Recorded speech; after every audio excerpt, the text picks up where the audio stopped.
Hi ಸ್ನೇಹಿತರೆ, ಎಲ್ಲರಿಗೂ ನಮಸ್ಕಾರ. Welcome to Arvind Nayak KSP YouTube channel. ಸ್ನೇಹಿತರೆ, ಈ ಒಂದು ವಿಡಿಯೋದಲ್ಲಿ ಜುಲೈ 4 ಮತ್ತು 5ನೇ ತಾರೀಕಿನ ಪ್ರಚಲಿತ ಘಟನೆಗಳ ಪ್ರಮುಖ ಅಂಶಗಳನ್ನ ನೋಡೋಣ. ಸ್ನೇಹಿತರೆ, ವಿಡಿಯೋ ಸ್ಟಾರ್ಟ್ ಮಾಡೋಕ್ಕಿಂತ ಮುಂಚೆ ನೀವು ನಮ್ಮ ಚಾನಲ್ ಅನ್ನ ಹೊಸದಾಗಿ ನೋಡ್ತಾ ಇದ್ರೆ ಚಾನಲ್ ಸಬ್ಸ್ಕ್ರೈಬ್ ಮಾಡಿಕೊಂಡು ಬೆಲ್ ಐಕಾನ್ ಬಟನ್ ಒತ್ತಿ ಹಾಗೂ ನಿಮ್ಮ ಸ್ನೇಹಿತರಿಗೂ ಕೂಡ ಶೇರ್ ಮಾಡಿ ಅಂತ ಹೇಳ್ತಾ ವಿಡಿಯೋವನ್ನ ಸ್ಟಾರ್ಟ್ ಮಾಡ್ತಾ ಇದ್ದೇನೆ. ಸ್ನೇಹಿತರೆ, ವಿಶ್ವದ ಅತ್ಯಂತ ದುಬಾರಿ ನಗರಗಳಲ್ಲಿ ಬೆಂಗಳೂರು ಎಷ್ಟನೇ ಸ್ಥಾನದಲ್ಲಿದೆ ಅಂತೇಳಿ ಪ್ರಶ್ನೆ ಇದೆ. ಇದಕ್ಕೆ ಸರಿಯಾದ ಉತ್ತರ 195ನೇ ಸ್ಥಾನ.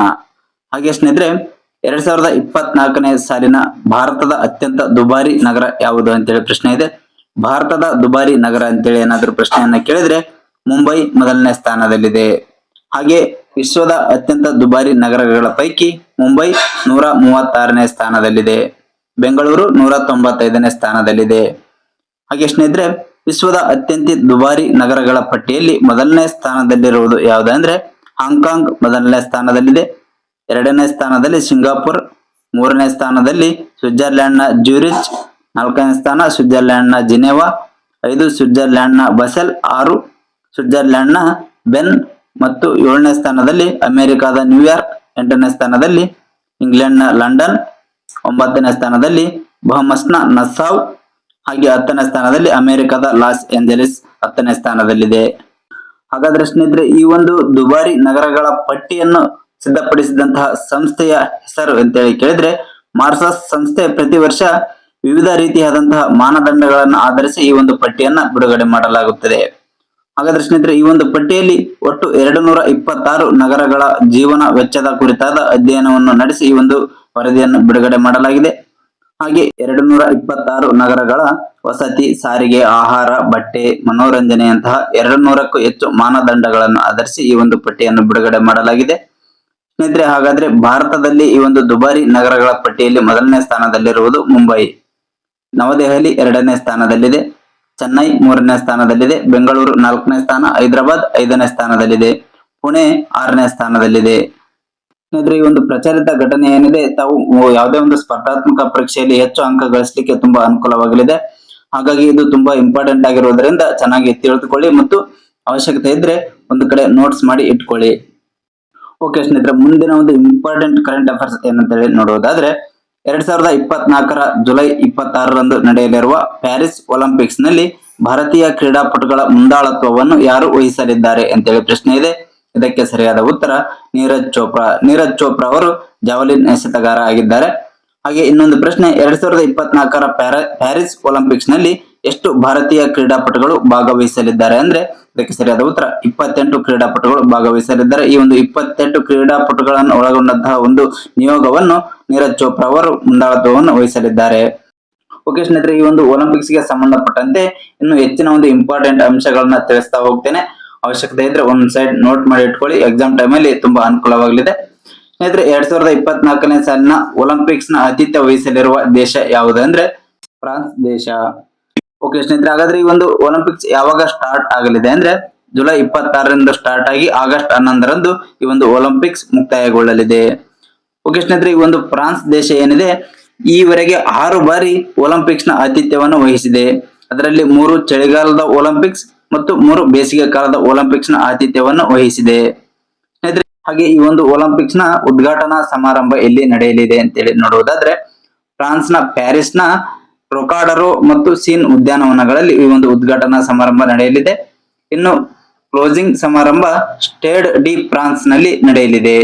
ಹಾಗೆ ಈ ಒಂದು ಒಲಿಂಪಿಕ್ಸ್ ಗೆ ಸಂಬಂಧಪಟ್ಟಂತೆ ಇನ್ನೊಂದು ಇಂಪಾರ್ಟೆಂಟ್ ಪ್ರಶ್ನೆಯನ್ನ ನೋಡುವುದಾದ್ರೆ 2024ರ ಪ್ಯಾರಿಸ್ ಒಲಿಂಪಿಕ್ಸ್ ನ ಉದ್ಘಾಟನಾ ಸಮಾರಂಭದಲ್ಲಿ ಜ್ಯೋತಿಯನ್ನು ಬೆಳಗಿಸಿದವರು ಯಾರು ಅಂತೇಳಿ ಪ್ರಶ್ನೆಯನ್ನ ನಾನಾದರೂ ಕೇಳಿದ್ರೆ ಇದಕ್ಕೆ ಸರಿಯಾದ ಉತ್ತರ ನಟಿ ಮೇರಿ ಮೀನಾ ಅವರು ಪ್ಯಾರಿಸ್ ಒಲಿಂಪಿಕ್ಸ್ ನ ಉದ್ಘಾಟನಾ ಸಮಾರಂಭದ ಜ್ಯೋತಿ ಬೆಳಗಿಸುವ ಮೂಲಕ ಚಾಲನೆ ನೀಡಿದರು. ಓಕೆ, ಇದಿಷ್ಟು ಕೂಡ ಈ ಒಂದು ಪ್ಯಾರಿಸ್ ಒಲಿಂಪಿಕ್ಸ್ ಗೆ ಸಂಬಂಧಪಟ್ಟಂತಹ ವೆರಿ ಇಂಪಾರ್ಟೆಂಟ್ ಪಾಯಿಂಟ್ಸ್ ಗಳಾಗಿರ್ತವೆ. ಓಕೆ, ನೆಕ್ಸ್ಟ್ ಒಂದು ಇಂಪಾರ್ಟೆಂಟ್ ಮಾಹಿತಿಯನ್ನ ನೋಡುವುದಾದ್ರೆ ಇವತ್ತಿನ ಪೇಪರ್ ಆರ್ಟಿಕಲ್ ನಲ್ಲಿ ಬಂದಿರುವಂತಹ ಮಾಹಿತಿ, ಫುಟ್ಬಾಲ್ ಆಟಗಾರ ಭೂಪಿಂದರ್ ಸಿಂಗ್ ನಿಧನ. ಸ್ನೇಹಿತರೆ, ಭಾರತದ ಹಿರಿಯ ಫುಟ್ಬಾಲ್ ಆಟಗಾರ ಭೂಪಿಂದರ್ ಸಿಂಗ್ ರಾವತ್ ಅವರು ದೀರ್ಘಕಾಲದ ಆರೋಗ್ಯ ಸಮಸ್ಯೆಯಿಂದ ಭಾನುವಾರ ನಿಧನ ಹೊಂದಿದ್ದಾರೆ ಅಂತೇಳಿ ಪೇಪರ್ ನಲ್ಲಿ ಆರ್ಟಿಕಲ್ ಬಂದಿದೆ. ಸ್ನೇಹಿತರೆ, ಈ ವಿಷಯಕ್ಕೆ ಸಂಬಂಧಪಟ್ಟಂತೆ ಯಾವ ರೀತಿಯಾದ ಪ್ರಶ್ನೆಯನ್ನ ಕೇಳಬಹುದು ಅಂದ್ರೆ ಇತ್ತೀಚೆಗೆ ನಿಧನರಾದ ಭೂಪಿಂದರ್ ಸಿಂಗ್ ಈ ಕೆಳಗಿನ ಯಾವ ಕ್ರೀಡೆಗೆ ಸಂಬಂಧಿಸಿದ್ದಾರೆ ಅಂತೇಳಿ ಪ್ರಶ್ನೆ ಕೇಳಬಹುದು. ಇದಕ್ಕೆ ಸರಿಯಾದ ಉತ್ತರ ಫುಟ್ಬಾಲ್ ಸರಿ ಆನ್ಸರ್ ಆಗುತ್ತದೆ. ಸ್ನೇಹಿತರೆ, ಇನ್ನು ಹೆಚ್ಚಿನದಾಗಿ ಈ ಒಂದು ವಿಷಯದ ಬಗ್ಗೆ ನೋಡುವುದಾದ್ರೆ 1969ರಲ್ಲಿ ಮಲೇಷ್ಯಾದಲ್ಲಿ ನಡೆದ ಮರ್ಡೇಕಾ ಕಪ್ ನಲ್ಲಿ ಅವರು ದೇಶವನ್ನು ಪ್ರತಿನಿಧಿಸಿದ್ದರು. ಸ್ನೇಹಿತರೆ, ಈ ಹಿಂದೆ ಹಲವಾರು ಬಾರಿ ಪ್ರಶ್ನೆ ಪತ್ರಿಕೆಗಳಲ್ಲಿ ತಾವು ಗಮನಿಸಿರಬಹುದು. ಈ ಒಂದು ಫುಟ್ಬಾಲ್ಗೆ ಸಂಬಂಧಪಟ್ಟಂತೆ ಸಂತೋಷ್ ಟ್ರೋಫಿ ಹಾಗೂ ಡ್ಯೂರಾಂಡ್ ಟ್ರೋಫಿ ಬಗ್ಗೆ ಹಲವಾರು ಬಾರಿ ಪ್ರಶ್ನೆಗಳನ್ನ ಕೇಳಲಾಗಿದೆ. ಹಾಗಾದ್ರೆ ಇಲ್ಲೊಂದು ಹೊಸದಾದ ಒಂದು ಅಂಶವನ್ನ ಈ ಒಂದು ಆರ್ಟಿಕಲ್ ನಲ್ಲಿ ತಿಳಿದುಕೊಳ್ಳೋಣ. ಸ್ನೇಹಿತರೆ, ಮರ್ಡೇಕಾ ಕಪ್ ಕೂಡ ಫುಟ್ಬಾಲ್ಗೆ ಸಂಬಂಧಿಸಿದಂತಹ ಒಂದು ಟೂರ್ನಿಮೆಂಟ್ ಆಗಿರುತ್ತದೆ. ಈ ಒಂದು 1969ರಲ್ಲಿ ಭೂಪಿಂದರ್ ಸಿಂಗ್ ಅವರು ಮಲೇಷ್ಯಾದಲ್ಲಿ ನಡೆದಂತಹ ಮರ್ಡೇಕಾ ಕಪ್ ನಲ್ಲಿ ಅವರು ದೇಶವನ್ನು ಪ್ರತಿನಿಧಿಸಿದ್ದರು. ತುಂಬಾ ಇಂಪಾರ್ಟೆಂಟ್ ಆಗಿರ್ತಕ್ಕಂಥದ್ದು ಸ್ನೇಹಿತರೆ. ತಾವು ಪೇಪರ್ ಗಳನ್ನು ಓದುವಂತಹ ಸಂದರ್ಭದಲ್ಲಿ ಇಂತಹ ಒಂದು ಇಂಪಾರ್ಟೆಂಟ್ ಪಾಯಿಂಟ್ ಗಳನ್ನ ಗಮನಿಸಬೇಕು. ಹಾಗೆ ಈ ಭೂಪೇಂದರ್ ಸಿಂಗ್ ರಾವತ್ ರವರಿಗೆ ತಮ್ಮ ಪ್ರೀತಿ ಪಾತ್ರರು ಸ್ಕೂಟರ್ ಎಂಬ ಹೆಸರಿನಿಂದ ಕರೆಯಲ್ಪಡುತ್ತಿದ್ದರು. ಓಕೆ, ಇದು ಕೂಡ ಪರೀಕ್ಷಾ ದೃಷ್ಟಿಯಿಂದ ತುಂಬಾ ಇಂಪಾರ್ಟೆಂಟ್ ಆಗಿರತಕ್ಕಂತ ಅಂಶ. ರಾಷ್ಟ್ರೀಯ ವೈದ್ಯಕೀಯ ಆಯೋಗದ ಅಧ್ಯಕ್ಷರನ್ನಾಗಿ ಯಾರನ್ನ ನೇಮಕ ಮಾಡಲಾಗಿದೆ ಅಂತೇಳಿ ಪ್ರಶ್ನೆ ಇದೆ. ಇದಕ್ಕೆ ಸರಿಯಾದ ಉತ್ತರ ಡಾಕ್ಟರ್ BN ಗಂಗಾಧರ್. ಸ್ನೇಹಿತರೆ, ನಿಮಾನ್ಸ್ ಬಗ್ಗೆ ತಮಗೆಲ್ಲ ಗೊತ್ತೇ ಇದೆ ಅನ್ಕೊಂಡಿದ್ದೀನಿ. ರಾಷ್ಟ್ರೀಯ ಮಾನಸಿಕ ಆರೋಗ್ಯ ಮತ್ತು ನರವಿಜ್ಞಾನ ಸಂಸ್ಥೆಯ ಮಾಜಿ ನಿರ್ದೇಶಕರಾಗಿದ್ದಂತಹ ಡಾಕ್ಟರ್ BN ಗಂಗಾಧರ್ ಅವರನ್ನು ಹಾಲಿ ಕರ್ತವ್ಯ ನಿರ್ವಹಿಸುತ್ತಿದ್ದಂತಹ ಸುರೇಶ್ ಶರ್ಮಾ ರವರು ನಿವೃತ್ತಿ ಹೊಂದಿದ ಹಿನ್ನೆಲೆಯಲ್ಲಿ ಆ ಸ್ಥಾನಕ್ಕೆ ಡಾಕ್ಟರ್ BN ಗಂಗಾಧರ್ ಅವರನ್ನು ನೇಮಕ ಮಾಡಲಾಗಿದೆ. ಓಕೆ ಸ್ನೇಹಿತರೆ, ಈ ಹಿಂದಿನ ಸ್ಲೈಡ್ ನಲ್ಲಿ ರಾಷ್ಟ್ರೀಯ ವೈದ್ಯಕೀಯ ಆಯೋಗದ ಅಧ್ಯಕ್ಷರನ್ನಾಗಿ ಯಾರನ್ನು ನೇಮಕ ಮಾಡಲಾಗಿದೆ ಅಂತ ಹೇಳಿ ನೋಡಿದ್ವಿ. ಆದ್ರೆ ಈ ಒಂದು ಸ್ಲೈಡ್ ನಲ್ಲಿ ಇವತ್ತಿನ ಒಂದು ಪೇಪರ್ ನಲ್ಲಿ ಕೊಟ್ಟಿರುವಂತಹ ಆರ್ಟಿಕಲ್ ನಲ್ಲಿ ಡಾಕ್ಟರ್ YC ಯೋಗಾನಂದ ರೆಡ್ಡಿ ಅವರನ್ನ KMC ಅಧ್ಯಕ್ಷರನ್ನಾಗಿ ಆಯ್ಕೆ ಮಾಡಲಾಗಿದೆ ಅಂತೇಳಿ ಆರ್ಟಿಕಲ್ ನಲ್ಲಿ ಕೊಟ್ಟಿದ್ದಾರೆ. ಈ ಒಂದು ವಿಷಯಕ್ಕೆ ಸಂಬಂಧಪಟ್ಟಂತೆ ಯಾವ ರೀತಿ ಪ್ರಶ್ನೆಯನ್ನ ಕೇಳಬಹುದು ಅಂತೇಳಿ ನೋಡುವುದಾದ್ರೆ, ಕರ್ನಾಟಕ ವೈದ್ಯಕೀಯ ಪರಿಷತ್ನ ಅಧ್ಯಕ್ಷರಾಗಿ ಯಾರನ್ನು ನೇಮಕ ಮಾಡಲಾಗಿದೆ ಅಂತೇಳಿ ಪ್ರಶ್ನೆ ಇದೆ. ಇದಕ್ಕೆ ಸರಿಯಾದ ಉತ್ತರ ಡಾಕ್ಟರ್ YC ಯೋಗಾನಂದ ರೆಡ್ಡಿ ಅವರನ್ನು ಕರ್ನಾಟಕ ವೈದ್ಯಕೀಯ ಪರಿಷತ್ನ ಅಧ್ಯಕ್ಷರನ್ನಾಗಿ ನೇಮಕ ಮಾಡಲಾಗಿದೆ. ಅದೇ ರೀತಿಯಾಗಿ ಕರ್ನಾಟಕ ವೈದ್ಯಕೀಯ ಪರಿಷತ್ನ ಉಪಾಧ್ಯಕ್ಷರನ್ನಾಗಿ ಯಾರನ್ನು ನೇಮಕ ಮಾಡಲಾಗಿದೆ ಅಂತೇಳಿ ಏನಾದರೂ ಪ್ರಶ್ನೆ ಕೇಳಿದ್ರೆ ಇದಕ್ಕೆ ಸರಿಯಾದ ಉತ್ತರ ಡಾಕ್ಟರ್ K ರವಿ ಅವರನ್ನು ಕರ್ನಾಟಕ ವೈದ್ಯಕೀಯ ಪರಿಷತ್ತಿನ ಉಪಾಧ್ಯಕ್ಷರನ್ನಾಗಿ ನೇಮಕ ಮಾಡಲಾಗಿದೆ. T20 ಕ್ರಿಕೆಟ್ ಆಲ್ರೌಂಡರ್ ಪಟ್ಟಿಯಲ್ಲಿ ನಂಬರ್ 1 ಸ್ಥಾನದಲ್ಲಿರುವ ಆಟಗಾರ ಯಾರು ಅಂತೇಳಿ ಪ್ರಶ್ನೆ ಇದೆ. ಇದಕ್ಕೆ ಸರಿಯಾದ ಉತ್ತರ ಹಾರ್ದಿಕ್ ಪಾಂಡ್ಯ. ಸ್ನೇಹಿತರೆ, T20 ವರ್ಲ್ಡ್ ಕಪ್ ನಲ್ಲಿ ಉತ್ತಮ ಆಲ್ರೌಂಡರ್ ಪ್ರದರ್ಶನ ನೀಡಿದಂತಹ ಹಾರ್ದಿಕ್ ಪಾಂಡ್ಯ ಅವರು T20 ಕ್ರಿಕೆಟ್ ಆಲ್ರೌಂಡರ್ ಪಟ್ಟಿಯಲ್ಲಿ ನಂಬರ್ 1 ಸ್ಥಾನಕ್ಕೆ ಏರಿದ್ದಾರೆ. ಸ್ನೇಹಿತರೆ, ಈ ಹಿಂದೆ ಜೂನ್ ತಿಂಗಳಲ್ಲಿ ಆಸ್ಟ್ರೇಲಿಯಾದ ಕ್ರಿಕೆಟ್ ಆಟಗಾರರಾಗಿರುವಂತಹ ಮಾರ್ಕಸ್ ಸ್ಟೋಯ್ನಿಸ್ ಅವರು ನಂಬರ್ 1 ಸ್ಥಾನದಲ್ಲಿದ್ದರು. ಈಗ ಹಾರ್ದಿಕ್ ಪಾಂಡ್ಯ ಅವರು ಅವರನ್ನು ಹಿಂದಿಕ್ಕಿ ನಂಬರ್ 1 ಸ್ಥಾನಕ್ಕೆ ಬಂದಿದ್ದಾರೆ. ಯುರೋ ಕಪ್ ಈ ಕೆಳಗಿನ ಯಾವ ಕ್ರೀಡೆಗೆ ಸಂಬಂಧಿಸಿದ ಪಂದ್ಯಾವಳಿಯಾಗಿದೆ ಅಂತೇಳಿ ಪ್ರಶ್ನೆ ಇದೆ. ಇದಕ್ಕೆ ಸರಿಯಾದ ಉತ್ತರ ಫುಟ್ಬಾಲ್. ಸ್ನೇಹಿತರೆ, ಇವತ್ತಿನ ಒಂದು ಪೇಪರ್ ನಲ್ಲಿ ಬಂದಿರತಕ್ಕಂತ ಆರ್ಟಿಕಲ್ ಏನಂದ್ರೆ ಯುರೋ ಕಪ್ ಇಂದಿನಿಂದ ಕ್ವಾರ್ಟರ್ ಫೈನಲ್ಸ್ ಪ್ರಾರಂಭವಾಗಿದೆ ಅಂತೇಳಿ ಬಂದಿದೆ. ಹಾಗೆ ಸ್ಪೇನ್ ಮತ್ತು ಜರ್ಮನಿಯ ನಡುವೆ ಈ ಒಂದು ಕ್ವಾರ್ಟರ್ ಫೈನಲ್ಸ್ ಪಂದ್ಯ ನಡೀತಾ ಇದೆ. ಸೊ ಮ್ಯಾಟರ್ ಏನಪ್ಪಾ ಅಂದ್ರೆ ಪರೀಕ್ಷಾ ದೃಷ್ಟಿಯಿಂದ ಇಂಪಾರ್ಟೆಂಟ್ ಆಗಿರುವಂತದ್ದು ಈ ಒಂದು ಯುರೋ ಕಪ್ ಯಾವ ಕ್ರೀಡೆಗೆ ಸಂಬಂಧಿಸಿದೆ ಅನ್ನುವಂಥದ್ದು. ಇದು ಫುಟ್ಬಾಲ್ ಕ್ರೀಡೆಗೆ ಸಂಬಂಧಿಸಿದೆ. ಇದನ್ನು ಹೊರತುಪಡಿಸಿ ಇನ್ನು ಹಿಂದಿನ ಸ್ಲೈಡ್ ನಲ್ಲಿ ನೋಡಿದಂತೆ ಮರ್ಡೇಕಾ ಕಪ್ ಕೂಡ ಫುಟ್ಬಾಲ್ ಕ್ರೀಡೆಗೆ ಸಂಬಂಧಿಸಿದೆ ಮತ್ತು ಡ್ಯೂರಾಂಡ್ ಕಪ್ ಹಾಗೂ ಸಂತೋಷ್ ಟ್ರೋಫಿ ಕೂಡ ಈ ಒಂದು ಫುಟ್ಬಾಲ್ ಕ್ರೀಡೆಗೆ ಸಂಬಂಧಿಸಿದಂತೆ ಇಂಪಾರ್ಟೆಂಟ್ ಆಗಿರುವಂತದ್ದು. ಓಕೆ, ನೆಕ್ಸ್ಟ್ ಒಂದು ಇಂಪಾರ್ಟೆಂಟ್ ಕರೆಂಟ್ ಅಫೇರ್ಸ್ ಪೇಪರ್ ನಲ್ಲಿ ಬಂದಿರತಕ್ಕಂತ ಆರ್ಟಿಕಲ್ಸ್ ಏನಂದ್ರೆ ಜಪಾನ್ ನಲ್ಲಿ ಹೊಸ ನೋಟು ಜಾರಿಗೆ ಅಂತೇಳಿ.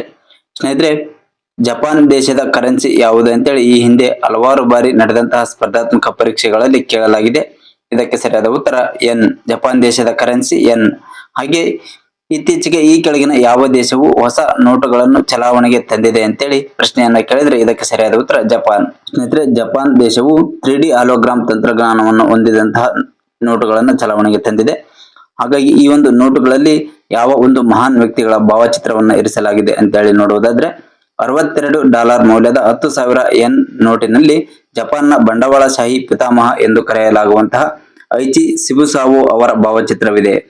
ಹಾಗೆ $30 ಮೌಲ್ಯವಿರುವ 5,000 ಯೆನ್ ನೋಟಿನಲ್ಲಿ ಸ್ತ್ರೀವಾದಿ ಉಮೇಕೋ ಟ್ಸುಡಾ ಅವರ ಚಿತ್ರವನ್ನು ಇರಿಸಲಾಗಿದೆ. ಹಾಗೆ ಇನ್ನು 10,000 ಯೆನ್ ನೋಟಿನಲ್ಲಿ ಟೆಟಾನಸ್ ರೋಗಕ್ಕೆ ಔಷಧಿಯನ್ನು ಕಂಡುಹಿಡಿದಂತಹ ಶಿಬಸಾಬುರೋ ಕಿಟಾಸಾಟೋ ಅವರ ಭಾವಚಿತ್ರವನ್ನು ಇರಿಸಲಾಗಿದೆ. ಓಕೆ ಸ್ನೇಹಿತರೆ, ನೆಕ್ಸ್ಟ್ ಇನ್ನೊಂದು ಇಂಪಾರ್ಟೆಂಟ್ ಮಾಹಿತಿ ಏನಂದ್ರೆ ಆಗಸ್ಟ್ 25ಕ್ಕೆ KAS ಪೂರ್ವಭಾವಿ ಪರೀಕ್ಷೆಯನ್ನು ನಿಗದಿಪಡಿಸಲಾಗಿದೆ. ಸ್ನೇಹಿತರೆ, ಪೇಪರ್ ನಲ್ಲಿ ಈ ಒಂದು ವಿಷಯದ ಬಗ್ಗೆ ಆರ್ಟಿಕಲ್ ಕೊಡಲಾಗಿದೆ.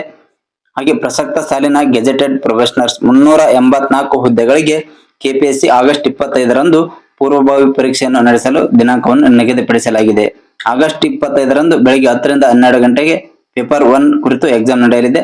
ಹಾಗೆ ಮಧ್ಯಾಹ್ನ 2 ರಿಂದ 4 ರವರೆಗೆ ಪೇಪರ್ 2 ಪರೀಕ್ಷೆ ನಡೆಯಲಿದೆ ಅಂತೇಳಿ ಆಯೋಗದ ಕಾರ್ಯದರ್ಶಿಯಾಗಿರುವಂತಹ ಡಾಕ್ಟರ್ ರಾಕೇಶ್ ಕುಮಾರ್ ಅವರು ತಿಳಿಸಿದ್ದಾರೆ.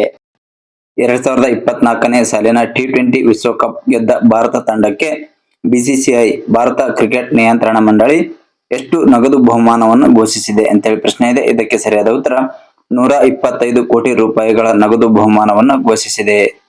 ಸ್ನೇಹಿತರೆ, ಇತ್ತೀಚೆಗೆ ಮುಕ್ತಾಯಗೊಂಡಂತಹ ಈ ಬಾರಿಯ T20 ವಿಶ್ವಕಪ್ ತುಂಬಾ ವಿಶೇಷತೆಗಳಿಂದ ಕೂಡಿತ್ತು. ಹಾಗಾಗಿ ಮುಂಬರುವಂತಹ ಸ್ಪರ್ಧಾತ್ಮಕ ಪರೀಕ್ಷೆಗೆ ಈ ಒಂದು ವಿಶ್ವಕಪ್ ಮೇಲೆ ಯಾವ ರೀತಿ ಪ್ರಶ್ನೆಗಳನ್ನು ಕೇಳಲಾಗ್ತದೆ, ಯಾವೆಲ್ಲ ವಿಷಯಗಳು ಇಂಪಾರ್ಟೆಂಟ್ ಆಗ್ತವೆ ಅಂತೇಳಿ ಸಪರೇಟ್ ಆಗಿ ಒಂದು ವಿಡಿಯೋವನ್ನ ನೆಕ್ಸ್ಟ್ ವಿಡಿಯೋದಲ್ಲಿ ಅಪ್ಲೋಡ್ ಮಾಡಲಾಗ್ತದೆ.